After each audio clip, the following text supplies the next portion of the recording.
64ാമത് school കലോത്സവത്തിൽ mono act വേദിക്ക് പുറത്ത് നാടകീയ സംഭവങ്ങൾ. മത്സരത്തിൽ പങ്കെടുക്കാനാകാതെ പുറത്തേക്ക് വന്ന വിദ്യാർത്ഥി കരഞ്ഞുകൊണ്ട് വേദി വിട്ടതാണ് ചർച്ചയായത്. കോർട്ട് അപ്പീലിന് കൊടുത്തിട്ട് ലഭിക്കാത്തതാണ് മത്സരത്തിൽ പങ്കെടുക്കാൻ കഴിയാത്തതിന് കാരണം. തൃശൂർ ജില്ലയിലെ DD ഡയറക്ട് അപ്പീൽ പാസാക്കിയില്ല എന്നാണ് പ്രധാന ആരോപണം. അർഹത ഇല്ലാത്തവരുടെ അപ്പീൽ പാസാക്കിയെന്നും കനത്ത ആരോപണം ഉയരുന്നുണ്ട്. പ്രതീക്ഷകൾ അസ്തമിച്ച സങ്കടമാണ് പ്രതികരണത്തിന് കാരണമെന്നും വിദ്യാർത്ഥി പറഞ്ഞു. തൃശൂർ സേക്രഡ് ഹാർട്ട് സ്കൂളിലെ +2 വിദ്യാർത്ഥിയാണ് ആരോപണം ഉന്നയിച്ച വൈഷ്ണവി K. നായർ.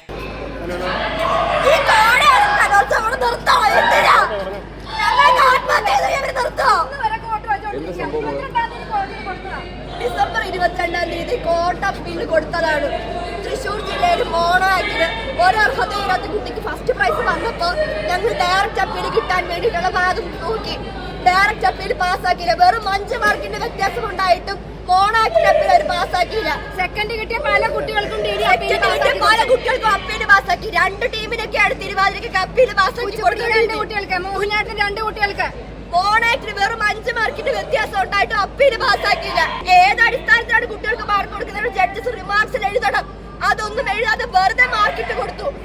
എന്നിട്ടും എന്ത് അടിസ്ഥാനത്തിലാണ് ഫസ്റ്റ് കിട്ടിയ കുട്ടിക്ക് 5 മാർക്കിന്റെ വ്യത്യാസം സെക്കൻഡ് വന്നതൊന്നും പറയുന്നില്ല.